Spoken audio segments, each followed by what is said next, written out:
Again, welcome everyone on this online seminar called Big Points for Sustainable Consumption and Circular Lifestyles. This online seminar will be recorded, so if you are participating, you are giving us the permission to record.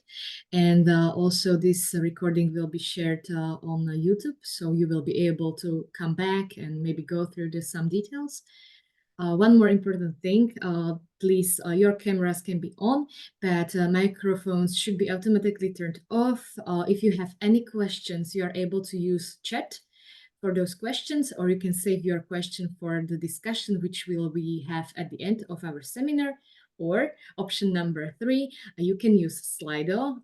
If you open the chat, you can see some links on the chat, and you can open the Slido and write and share your question in there. So it's really up to you the way how you would like to ask the questions. Also, if you have some information which you would like to add, feel free to share it with us. If you wish to see some captions or subtitles, you can click on the button below. It is shown like 2 CCs down below, and just click on it and you will see the captions as well. I would like to mention also that during this presentation, we will be using some interactive actions. So we will be using also the Zoom polls. It will just appear on your screen. You will just click on the options and that's it. But also, as I said before, for the questions, we can use the Slido. So it's really up to you. I think that we can start with the short introduction. So Laura, if you will, please move a little bit. So as you probably know, this project is run by the NiCE, which means from the niche to center. It is the project from the Interreg Central Europe. It is co-founded by the European Union. And this project stands on 2 main challenges. The first one is to really transform the city centers. And the second challenge is to make it circular in a more circular way. This project is active in 8 countries, and it runs from the May 2023 up to the April 2026, so still a lot of time to go. And part of this project are those online seminars. This one is the first one of the pack of the 8 seminars, 7 still in front of us. And those seminars will be focused on raising awareness and competences in establishment of those circular lifestyles. Just for the beginning, I will mention that I'm the facilitator of this webinar. My name is Zuzana Špuntová. I am from Slovakia, but I am covering the whole European market in the company called Circle. We are the largest digital marketplace for waste in Europe. You can find us on internet, just click www.circle.com and you will find us. We are also the consulting company. We provide consulting services, which means that we are helping the industrial companies with their waste management and with the circularity, but we're also part of the municipal waste management. And back to our online seminar. Our speaker will be Dr. Laura Spengler, and she's from the German Environmental Agency. And today she will share with us the big points of sustainable lifestyle. So Laura, welcome. Word and floor is yours. Right, thank you. I wanted to start. So first of all, welcome to everyone. Great that you're here. First of all, I just very briefly would like to introduce the German Environment Agency to let you know what we're doing and what our role is. We are celebrating our 15th anniversary this year, located in Dessau in Eastern Germany, and we are Germany's main environmental protection agency and have around 1,800 employees in different sites in Germany. Our main task is to provide policy advice to the Ministry of the Environment and also other federal ministries. And we do so via scientific work. We gather a lot of data concerning the environment. We provide a lot of information to the public, which is something that we do a lot with regard to the issue of sustainable consumption. We implement environmental laws, and we also do international work like here in this EU project. So let's move on to sustainable consumption and the big point. I first would like to start telling you what sustainable consumption means in our view. So for us, there's a lot of definitions out there on sustainable consumption, like for sustainability itself. And our definition that we currently use is that consumption is sustainable if everyone could consumption like this, like you consume, I consume today and in the future. So this could be maintained for everyone and forever. That means that the collective environmental impact of our consumption remains within the planetary boundaries. And there is something like just distribution of the contribution to impacts, especially global impacts, whatever just distribution means. I could go into this in detail, but I'm not doing so at the moment, because then we will not have enough time for the big points. And of course, it also has to do with something with people in supply chains, that they have the chance to have fair working conditions. Sustainable consumption doesn't only comprise shopping activities, but also these consumption fields that you see here on the slide, like housing, nutrition, and mobility.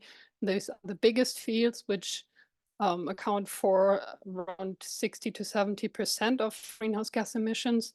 And then there are all these other things like using electric devices, buying clothes, pets, gardening, and so on.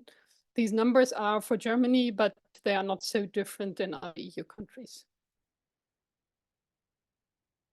When we're talking about consumption, we often get the question, well, what can individuals do? What can they influence at all? So what does it make of a difference if I don't use a car, or if I use a car, it doesn't really make a difference to the environment and in the end.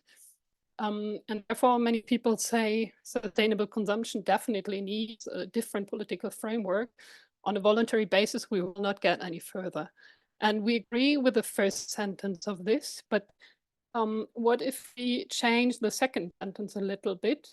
For example, like this: on a voluntary basis, nevertheless, we can go ahead of politics, implement to more social solutions already today, generate critical masses, and thus increase the likelihood of better framework conditions and widespread implementation. So what we're doing in our work is to encourage people, show them that it really does make a difference how every one of us consumes, and that we also influence other people and try to go a step further than policies do today. Then we are also often confronted with the issue that it appears to be really difficult to consume sustainably. You're all aware of these different labels and claims and different issues that surround consumption. So it's often hard to decide what I should focus on. Should I focus on fair trade products or plastic-free products? What about regional consumption? Climate-friendly consumption is, of course, an issue. And there's so many other claims. So it's really difficult to decide what is important. So you may get confused with all the different claims and all the different, and if you think about these in all the different consumption fields, then it becomes even more difficult. And then there are books like this that try to help you a little bit by telling you how green living can be made easy. And they give you 101 eco tips. There are even books like this one, a German title, which promises to give 350 practical tips for everyday life. So this, on first sight, this may look very interesting, but then where to start? So if I take some time, maybe I think I can implement 5 or 6 of these practical tips for myself. But if I don't choose the right ones, then maybe I do not have a real influence on sustainability at all in the end. So it's really important to pick the right actions to change something. So do not pick just randomly 3 of these tips, but think a little further. So here you can see this pile of greenhouse gas emissions for the average person in Germany. We are at the moment at roughly 10.3 tons of greenhouse gas emissions per person and year. And these are spread across these consumption fields, like as you can see on the slide. And what you can do, what trying to show on this slide, like the holes in a piece of cheese, is the particular actions that you can take. So each of these circles is supposed to show a single activity or decision by a consumer. And the bigger ones, of course, have a big impact, and the small ones have a very little impact. And the question is, how can we focus on implementing these ones rather than these ones? So the big ones are, of course, our big points, concrete actions that save lots of CO2, instead of these little actions that may give you a good feeling. So they may make you feel like you're acting already very green, but in the end, if you look at the numbers, you probably don't have such a big impact in your actions. And now I have a question to you in the audience. I'm really curious to hear from you what you think, which consumption acts have the biggest impact on greenhouse gas reduction. You're allowed to select up to 3 options, and then after you have made your selection, we will look at the results. Okay, so maybe I will just add that the poll should appear on your screen. You can choose 3 options, then please submit, and we will share the results.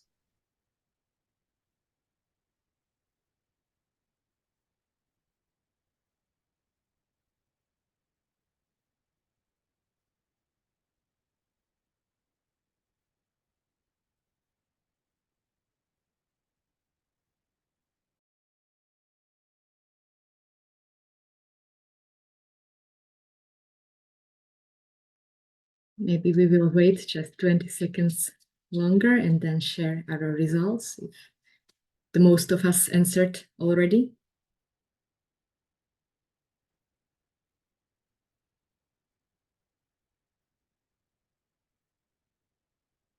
Okay, I think that we can share the results if it is possible, please, Sashi.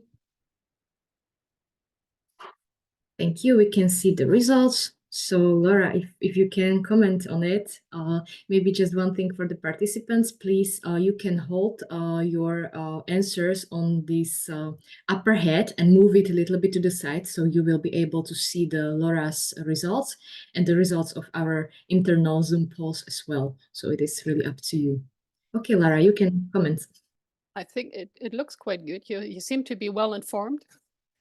So most of the bars match more or less the actual impact of the particular actions. Maybe the first one, not using plastic bags, is a little bit overestimated. And this is common if you look at national polls. For this, I have to say that this data is all for Germany, but again, this doesn't differ so much in other EU countries. And in a German poll, often this plastic bags issue is quite overestimated, and also buying regional and seasonal food.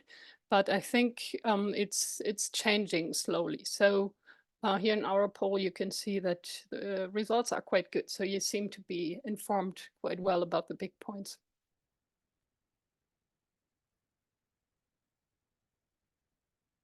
Yes.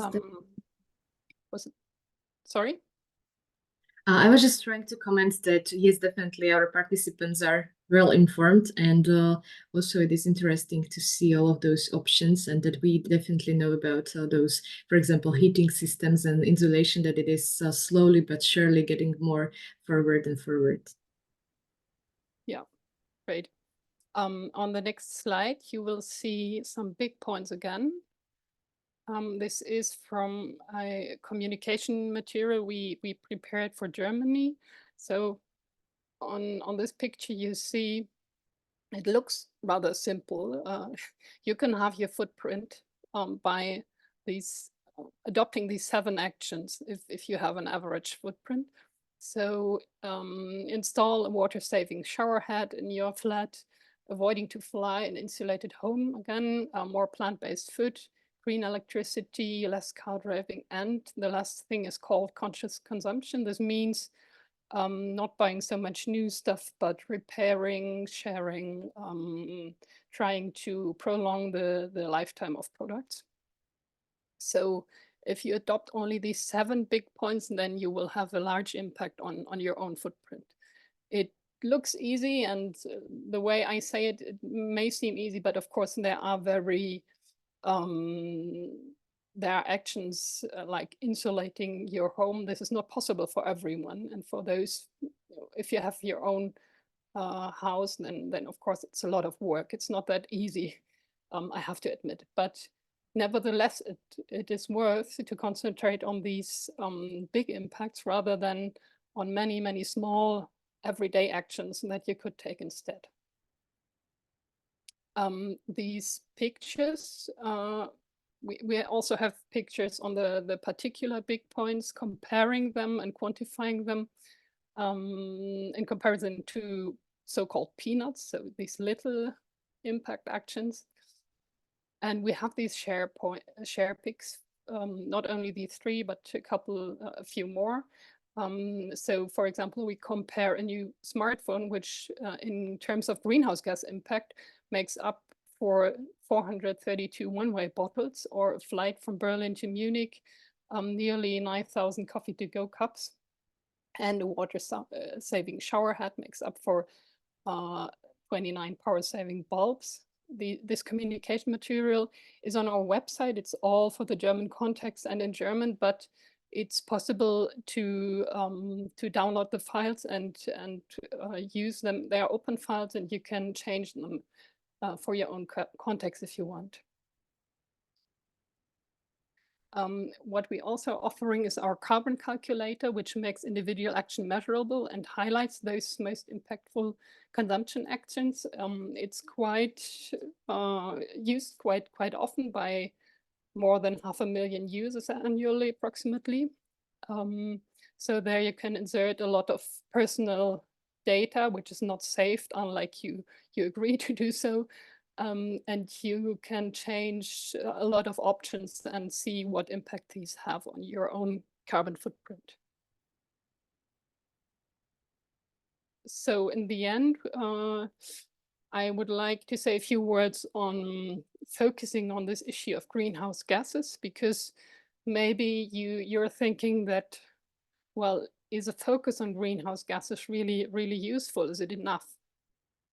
And we had a study on this, and the result of the study was that indeed a focus on greenhouse gases, especially in consumer communication, is indeed useful, because as you know, there's a high public interest in this topic, and it's also easy to compare options with this unit we have with CO2 equivalents, and we also have quite good data on this.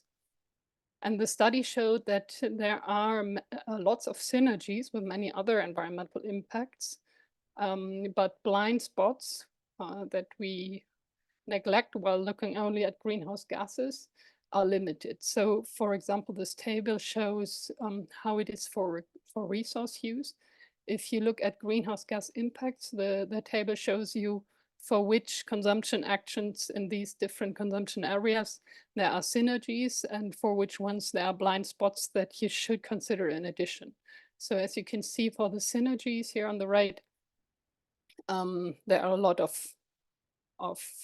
cases where you have, if you look at climate impacts only, you will also be positive on resource impacts.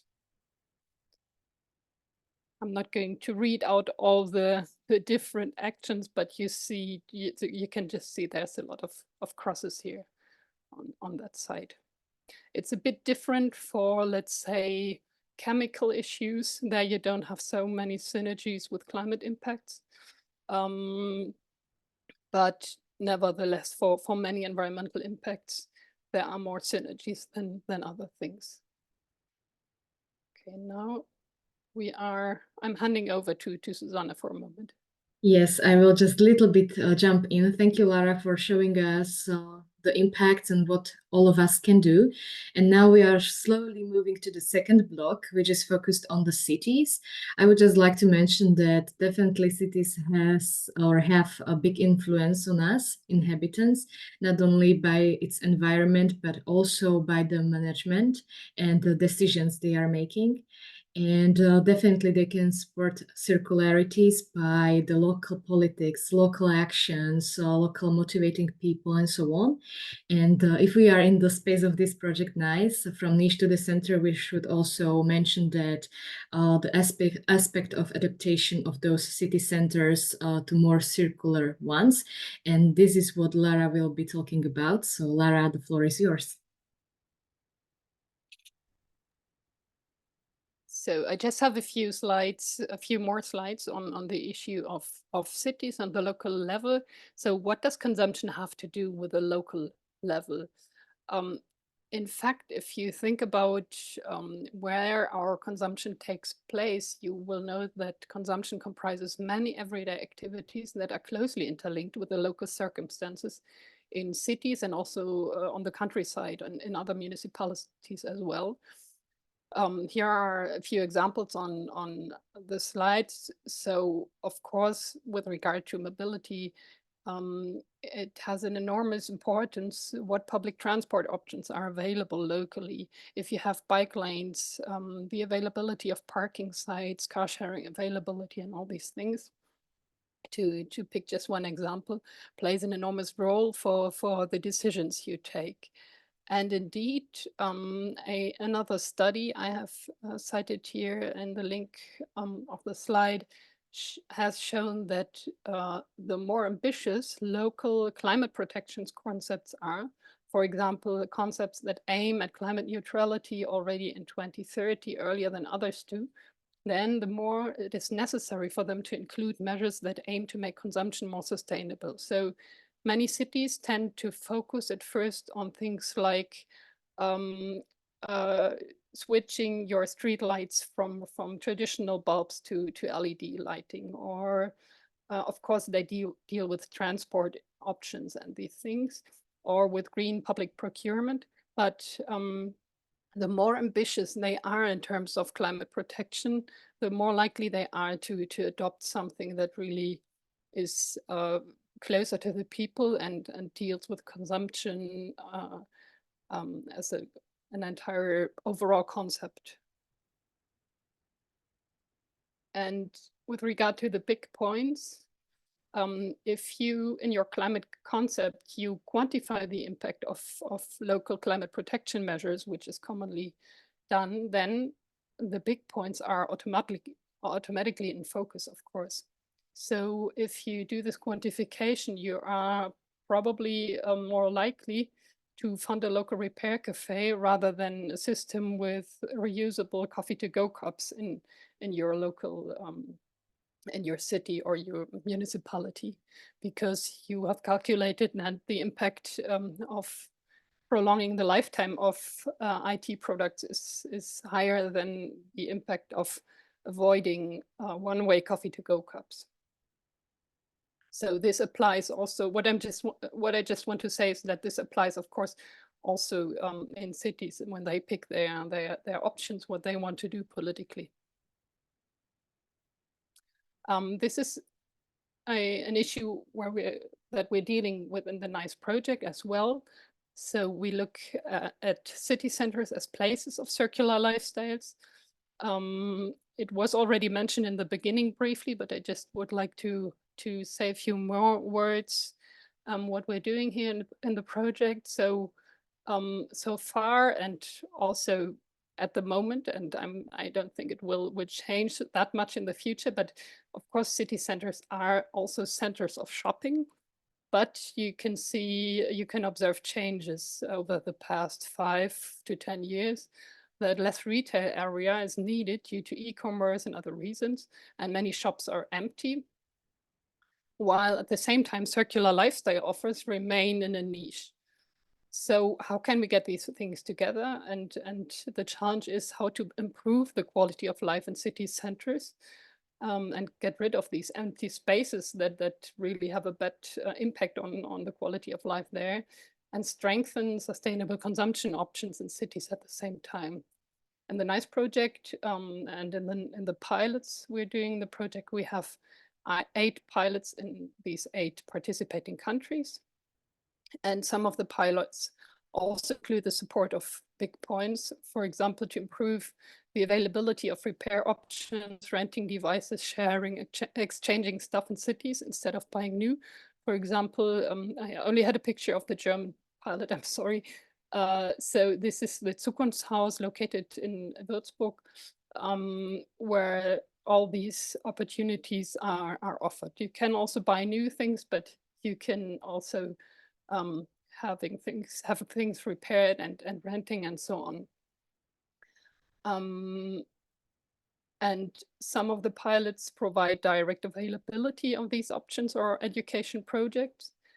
No, sorry, some of the options of the pilots provide a direct availability of repair and other services, or they are education projects which try to help people understand what these options are about and why they are useful. And of course, we do also a lot of capacity building for circular lifestyles in the project. So we do these web seminars and other communication things like an exhibition, which is already under preparation. So now I have a second poll to you, and for this poll, there's no right or wrong answer, but we're just curious to see which options you pick. So again, please, the poll should appear on your screen in front of you. Just choose your answers and then please click on the submit button and then we will share the results. Thank you. Also, maybe I can add, since you are working on your poll, that still, if you have any questions, just please share them in the chat or on the Slido.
Okay, thank you. So now we can see the results again. So Lara, if you wish to comment somehow on them, you can. Yes, maybe just to say I don't have a slide offering the correct results, as I said, because there's no right or wrong this time. But it's interesting to see that it's quite all the options got some votes. But of course, less car driving is one of the higher ranked options. And in this project, with this NiCE project in background, we are also obviously here in this group all aware that conscious consumption is something that can be supported by cities. All right, so thank you. Should I go to the next slide now, Susanna, or would you like to step in? I think that I can just thank you for what you shared with us again. And maybe we should put a little bit emphasis on that both individuals and municipalities have its own impact on the environment around us, but we should definitely realize that also the individual matters. And it's like the ocean is made from many small water drops. So all of us is important. And I think that we can continue to the next slide.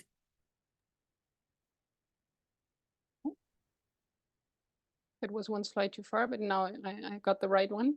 So I would like to tell you something about the handprint concept as well, because we now tend to talk about the handprint always when we're talking about the footprint. So we would like to add this concept to the footprint concept and spread it the idea of this handprint, because it's a more positive communication footprint.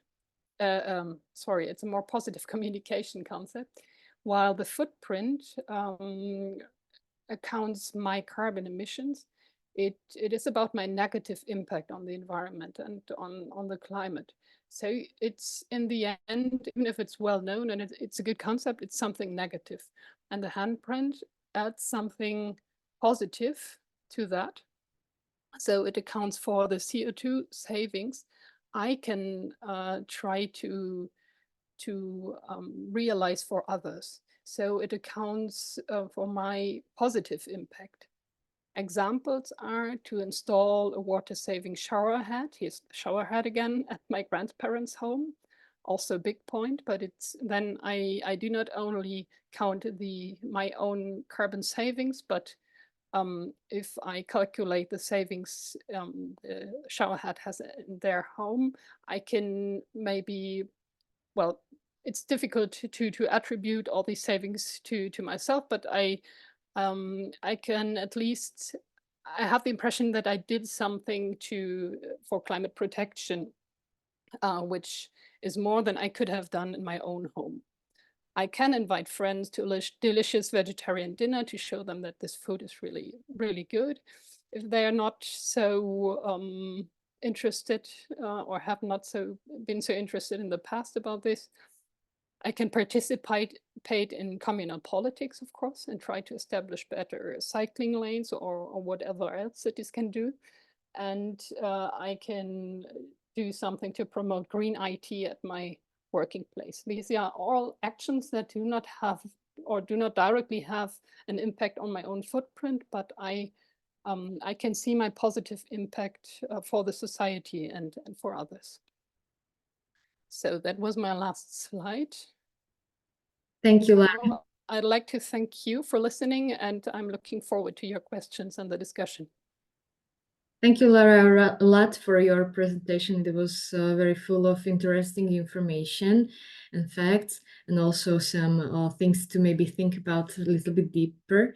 So now it is time for your questions. Again, if you have anything to ask, you can write it into the chat or into the Slido, or just please jump in, share your question via mic and speech with us. So it's your time. And maybe we have one question already on Slido. I can see it. So maybe we can start with this one, and then we can slowly move to the communication and the conversation if you have anything. So the question from the Slido is asking, how are we, or probably you, communicating that big companies have a bigger impact on the environment than individuals, but we are focused more on individuals? I think that this question is probably more focused on this seminar, that it is asking like why we are focused on individuals and not on the big companies. Do you have like some short general answer, Laura? Yeah, of course, it's an important question, and this is something I tried to highlight a little bit with this sentence where I had the corrected sentence on the next slide. So of course, we always have this question of responsibility. Who is able to change something about our consumption impacts, and who is in charge? Who is morally responsible to do something? And I'm aware of a discussion going back 20 to 30 years about this. So it's quite a long discussion. And in my view, the scientific community that discusses this subject does more or less agree that there should be something like shared responsibility. So it's not either individuals or politics or companies, but all of them can have an impact, and they all should take the actions that they are able to. So of course, you cannot expect that individuals change their entire life, including maybe giving up their their work because they would have to go to the office by car, and if there's no public transport, then they cannot go to work any longer. So you cannot expect that. But what you can, like from a moral point of view, what can be expected from individuals, which is not does not involve too high costs, including not only financial costs but including other costs as well. This is something that they, if they're aware of this, they are morally, well, more or less, I don't want to say required to do so, but they you can expect this from them. So, but of course, at the same time, we should expect a lot from companies who have lots of financial resources and the power to change things. But it's always this interaction between politics, individuals, and companies, because of course, there are companies that compete with each other, and we need something like a level playing field for them, because if one company changes things drastically, and the prices of their products would go up, let's say by 5 times higher than before, then they wouldn't sell anything anymore, and other companies would step in and be happy to take over this part of the market. So of course, it's always an interaction between these different actors. Yeah, this is what we're trying to explain people when we are confronted with these questions. I don't know if it's if it was good enough, so don't hesitate to give further questions, or yeah. Thank you. I think it was more than good enough. Very long, but very good answers. So perfect. Any more questions from the audience coming our way? Do you have something to add, maybe something what we missed on this seminar and you would like to see it or hear it?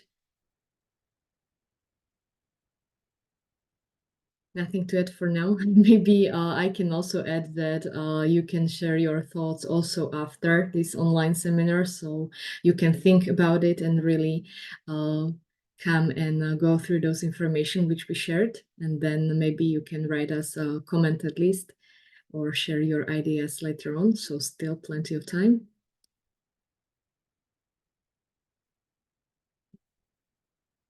No more questions also on the Slido as I can see. I think that we can wait 2 minutes longer for you if you have anything to ask. This is Lara. She's very well educated and she has a lot of experiences, so very good time and place to ask questions. And since the environment, climate, and the impact which we have on it is a big topic, I think that there should be some interesting questions. Don't be afraid.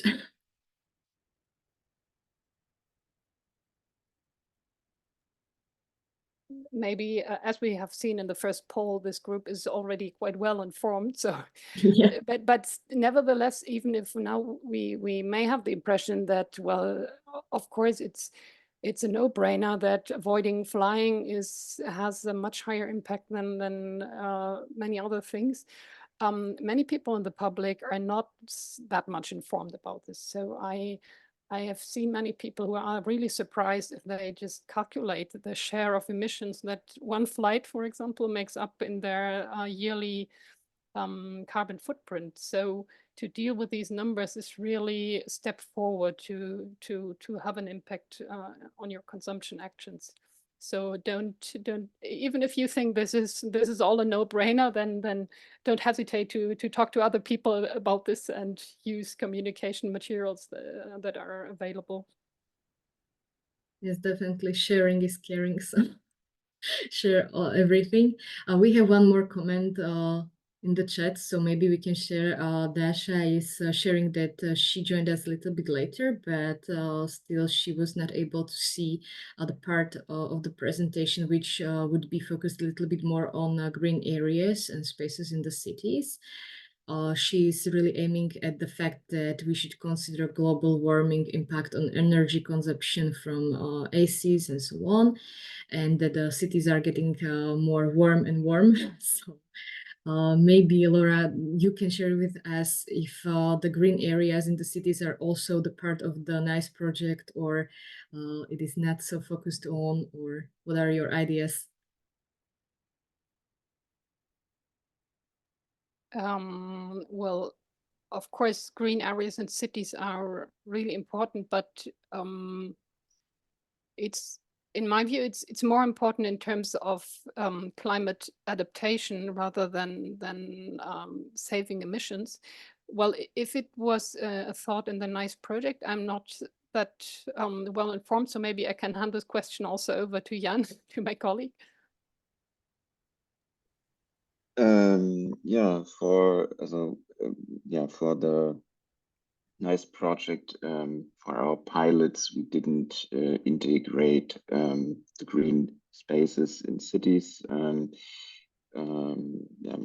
I guess we can also call it urban regeneration, maybe sometimes, but it is not a direct part of the NiCE project.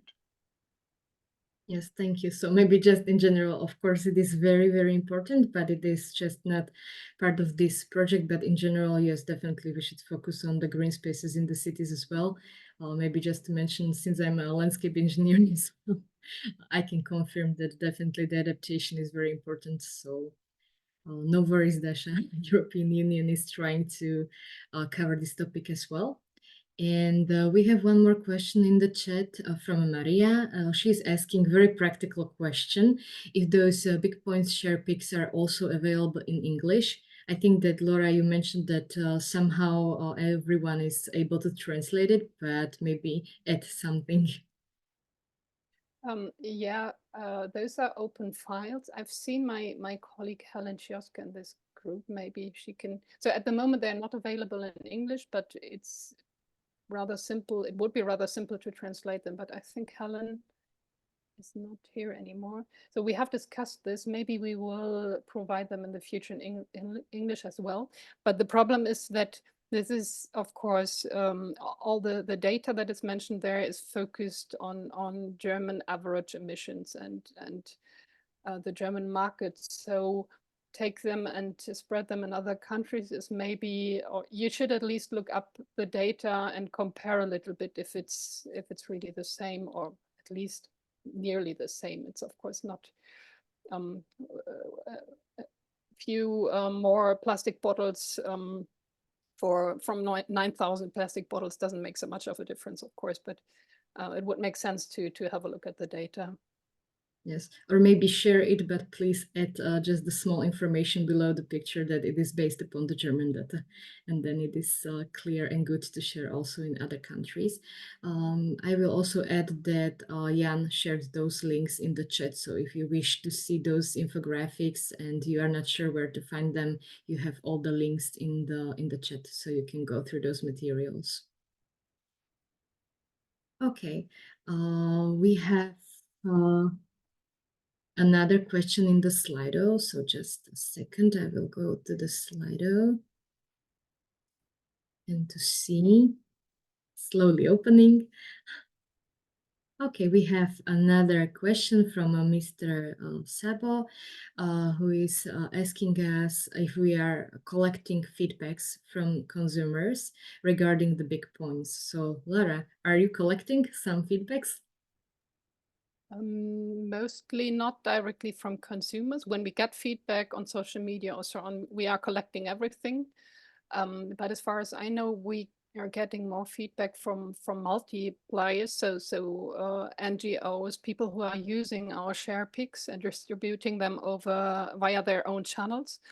And we get feedback from them that they are really happy to have these nice share pics. So this is what I know about this at the moment.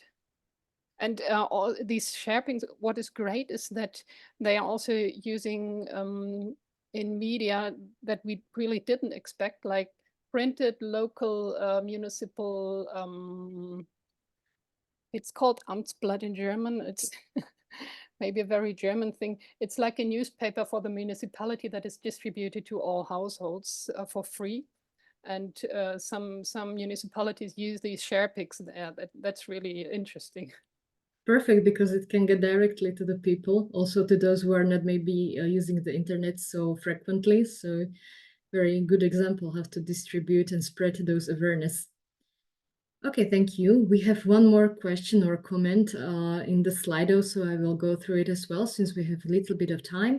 So Francesca is asking us if we can inform people on how much their behavior make a difference. For example, when using the bike, how much of CO2 does that save? So can we inform them a little bit more about those impacts? Well, if you use, for example, a tool like a carbon calculator, I don't know in how many European countries we have such instruments. I know a few carbon calculators in other countries like France, and I heard that something is, I don't remember where exactly, but another tool is being created at the moment. So there are such tools in some countries, and if you have such a tool, it's really the best way to quantify the savings. You can choose in the transport area, for example, you can choose all different options that are there, and then you can calculate, or you immediately see what impact it has if you go by bike rather than by car.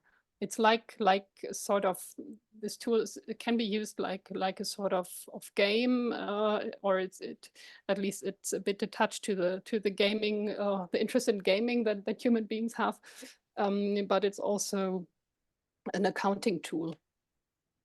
Maybe I will add from my experiences since I am a consultant and project manager also in the company Circle, which is focused on the circular economy and waste management, that definitely every European country has its own calculator for CO2, but it is not unified. It has like kind of different parameters and metrics, so it is kind of hard to compare those calculators. Also, definitely, it would be great to have one very general calculator to be able to compare those information. But still, any calculator is better than nothing. You mean every European country has a such a calculator for consumers? I wasn't aware of that. Definitely. That's really interesting to hear. Maybe it is not so official from the municipalities or some state national organ, but definitely some private ones.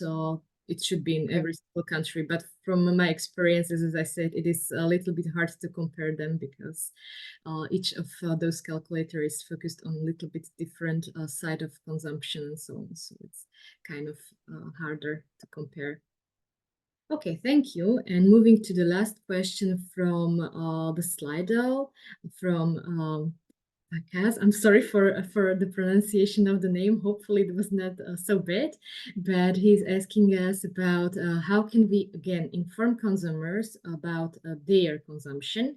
So what is the best way to penetrate the clutter of information consumers are receiving? So very complicated question, but great because it is covering the whole idea. That's really difficult. I guess it is mostly about communication. So the best way to reach consumers, right? I have to admit that there is no golden way to do so. So we are using a lot of channels, and we try a lot of things. So this Share Pics campaign is a new thing that we started a few years ago. We have these internet-based tools. We have a website that is informing about, or that contains a lot of information about particular issues like, is it good to drive an electric car, and how to separate your waste. And so if you want to go into the details, you can look these up on that website. And of course, it is useful to use social media. It is useful to use press work, like giving interviews. There are so many channels today. Yeah, it would be great to have a simple answer to this, but I think it's as it is today. You have lots of channels, and it's best to you have to select the best ones. Yes, definitely. We should try every single way how to get this information closer to the people. Just again, maybe if I can add from my experience in the company, we are also trying to influence the people working in the different companies in different industries, because again, the job environment or the work environment is a big influence on their lives. So we are trying to a little bit get an inspiration also from this point of view. So maybe another perspective have to get those information closer to the employees as well. And I can see that we have some questions in the chat as well. So I will move away from the Slido back to the normal chat of the Zoom. So just a second. So we have one more question from Emis. He's asking us about the concept of carbon handprint. He would like to know if how well known is that concept around the people, around the public, and does it work based on the same method as the footprint calculator? Can it be compared somehow, maybe?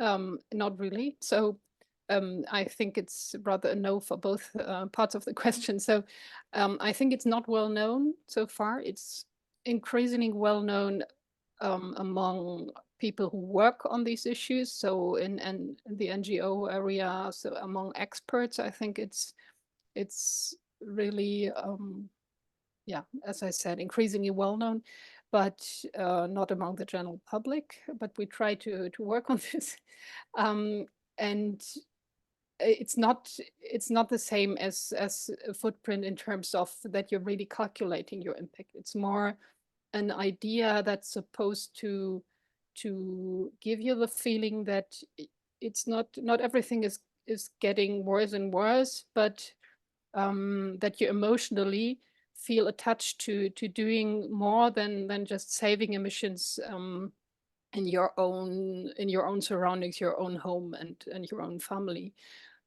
So it's a concept that's supposed to motivate people and to make them feel better about climate change and not feeling helpless. And it's not really about quantifying the saved emissions like the footprint is. Yes. Thank you, Lara. I think that this question is a good closure to our seminar because it's very positive. It is the motivation for us that we can really have the impact on the planet and on the environment around us. So thank you everyone for participating on this online seminar. I really hope that it was beneficial for you, that you learned a lot. And I would like to mention that we are preparing 7 more online seminars in general in this project. So stay tuned. And if you registered via the link which we shared on our social medias, you will receive the notification about the following webinar as soon as possible. So we are really looking forward to the next date which we are preparing for you and for the next topics coming soon. So thank you again for the participation and see you soon, hopefully. Bye. Thank you, Lara, for Thank your you. presentation. Bye. Everything. Bye. Thanks as well. Bye. Thank you very much. Bye. Bye.